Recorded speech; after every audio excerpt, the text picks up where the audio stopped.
नमस्कार दोस्तों, मैं Surendra Singh super education study platform में आपका स्वागत करता हूं।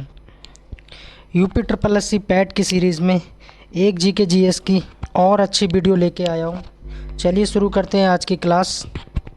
पहला प्रश्न दिया है यहाँ पर, ईमेल का पूरा नाम क्या होता है। ईमेल का पूरा नाम क्या होता है? तो ईमेल को क्या बोलते हैं? इलेक्ट्रॉनिक मेल बोलते हैं। क्या बोलते हैं? इलेक्ट्रॉनिक मेल बोलते हैं। तो पहले का ए सही हो जाएगा।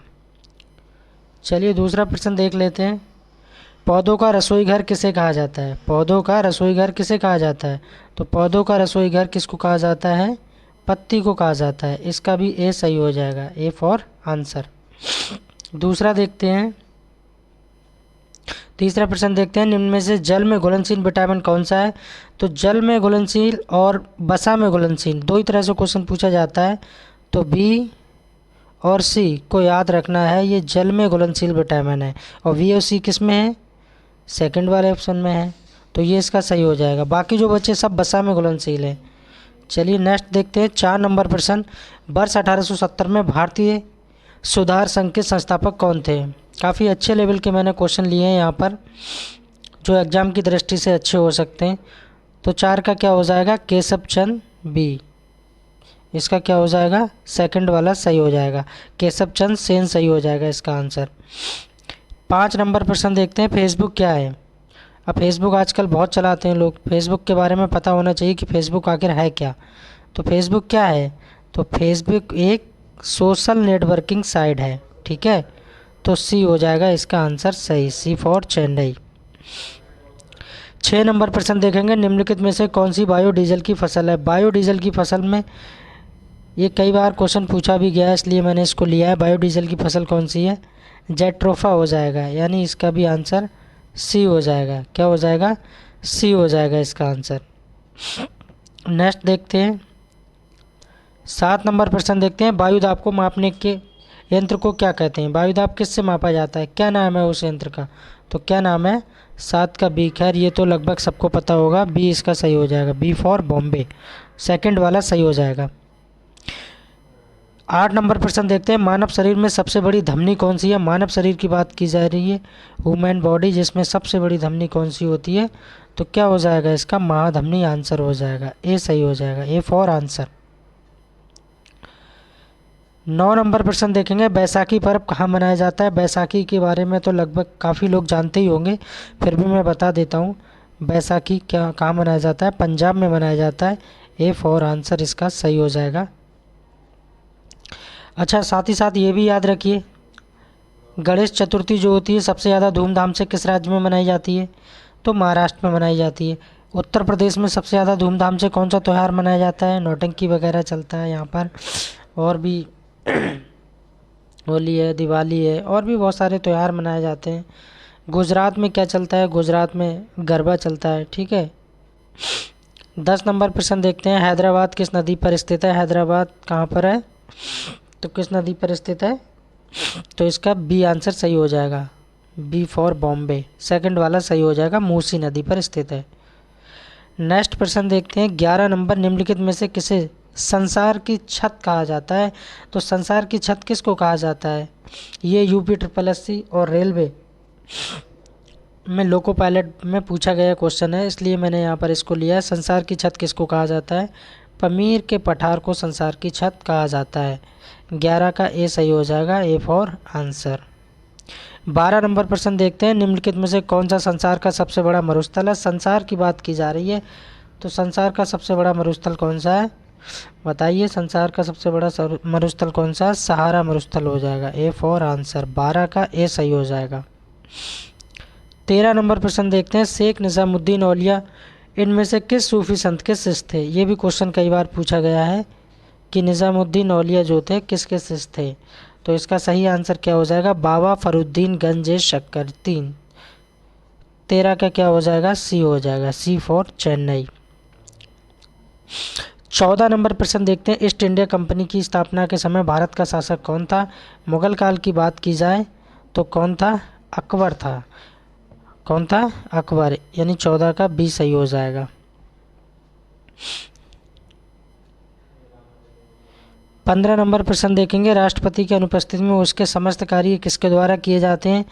राष्ट्रपति अगर लीव ले लेते हैं, छुट्टी पे होते हैं और वो नहीं होते हैं अपने पद पे, तो सारे काम कौन देखता है, तो उपराष्ट्रपति देखता है। कौन देखता है, उपराष्ट्रपति। 15 का क्या हो जाएगा, सी हो जाएगा, सी फॉर चेन्नई। और मैं बार बार आपसे नहीं कहता हूँ कि मेरे चैनल को सब्सक्राइब कीजिए, प्लीज़ एक बार बोलता हूँ, मेरे चैनल को शेयर कीजिए और सब्सक्राइब कर लीजिए। मेरा मकसद ये नहीं कि 4 क्वेश्चन लेके आए बस वीडियो में 4 बताए और चले गए। ज़्यादा से ज़्यादा उस क्वेश्चन से रिलेटेड आपको बताने का मेरा मकसद रहता है। और जीएस तो एक ऐसा सब्जेक्ट है जिसमें कि आप जितना भी पढ़ लो उतना कम है। बहुत बहुत बड़े यूट्यूबर पढ़ा रहे हैं, ठीक है, बहुत ही ज़्यादा क्या कहा जाए, जीएस के बारे में बहुत बड़ा सब्जेक्ट होता है। फिर भी पूरी कोशिश करता हूँ आपको अच्छा कंटेंट, अच्छे क्वेश्चन लेवल के दिए जाएं। आप जहाँ भी पढ़ें, जिससे भी पढ़ें, मैं ये नहीं कह रहा मेरे यूट्यूब चैनल से पढ़ो, किसी से भी पढ़ो, बस लगातार पढ़ते रहो। चलिए आगे देखते हैं। 16 नंबर प्रश्न देखते हैं, निम्नलिखित में से कौन सा एक भारतीय संविधान की प्रस्तावना का भाग नहीं है। क्वेश्चन में नहीं पूछा गया है।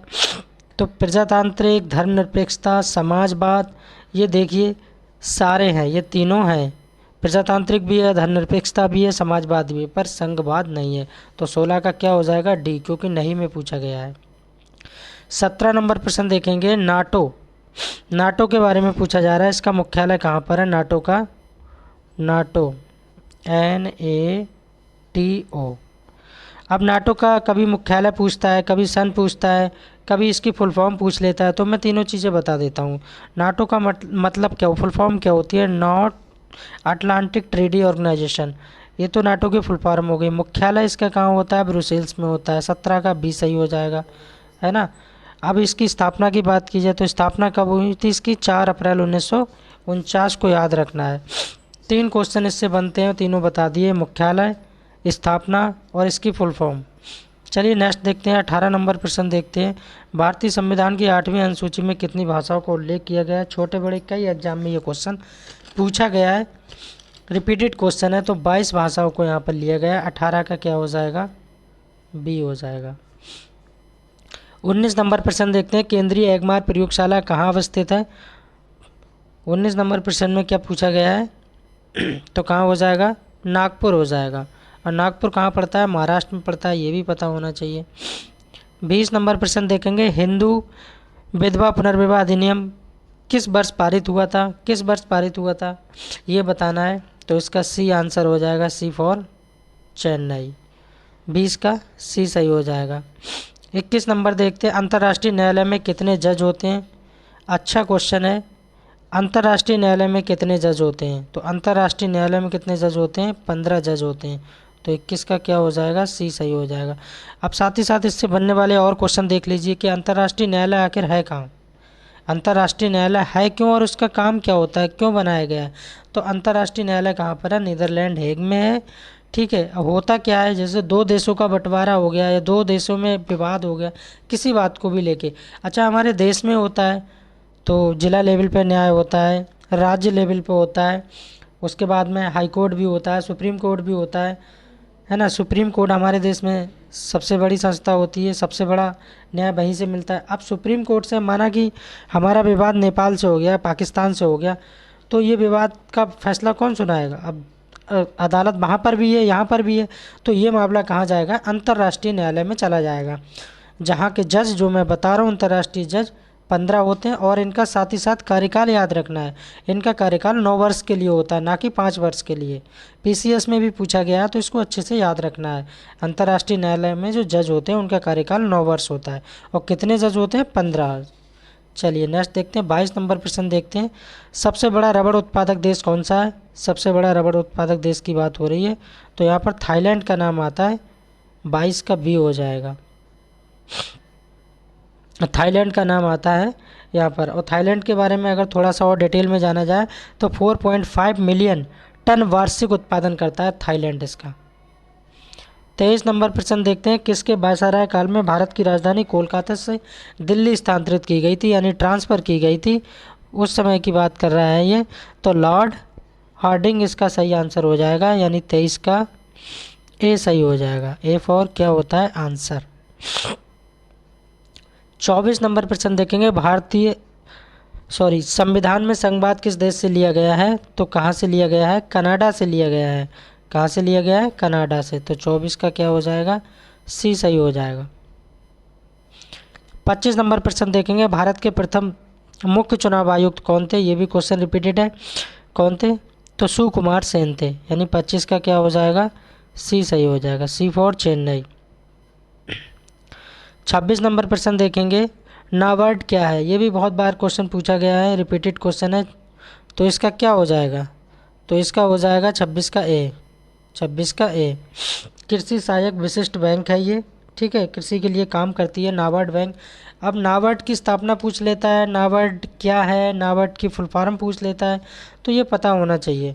तो नाबार्ड की फुल फॉर्म क्या है? National bank for agriculture rural development. ये आपको याद रखना है, national agriculture bank for rural development, ठीक है, ये भी याद रखना है, national bank for agriculture rural development, ये याद रखना है। 27 नंबर में देखेंगे, चंपारण आंदोलन किस वर्ष भारतीय राज्य में शुरू हुआ था? चंपारण आंदोलन से कई बार क्वेश्चन बनता है, तो ये कहाँ से हुआ था? तो ये बिहार से शुरू हुआ था, और इसका 27 का बी सही हो जाएगा। और अगर इसमें सहयोग की बात की जाए कि महात्मा गांधी को सहयोग किसने दिया था, तो राजकुमार राव ने इसमें सहयोग दिया था। 28 नंबर प्रश्न देखेंगे, 28 नंबर प्रश्न देखेंगे, इसमें क्या कहा गया है? बैठने की क्षमता के आधार पर विश्व का सबसे बड़ा हॉकी स्टेडियम किस देश में स्थित है? क्वेश्चन को सही से पढ़ना है। बैठने की क्षमता के आधार पर विश्व का सबसे बड़ा हॉकी स्टेडियम की बात की जा रही है, किस देश में स्थित है? तो कहाँ स्थित है? ये पाकिस्तान में, अपना पड़ोसी देश पाकिस्तान। तो 28 का क्या हो जाएगा? बी, पाकिस्तान में स्थित है। नेक्स्ट देखते हैं 29 नंबर, और इस वीडियो का सेकंड लास्ट क्वेश्चन है, निम्नलिखित में से कौन सा सीक्रेट ऑफ द वेद पुस्तक के लेखक हैं? कौन है? तो इसका सही आंसर हो जाएगा श्री अरविंदो, यानी इसका डी सही हो जाएगा 29 का। और इस वीडियो का लास्ट प्रश्न है 30 नंबर, बिहार केसरी किसको कहा जाता है? तो बिहार केसरी किसको कहा जाता है? डी सही हो जाएगा इसका, श्री कृष्ण सिंह को कहा जाता है। Thanks for watching, please subscribe my channel.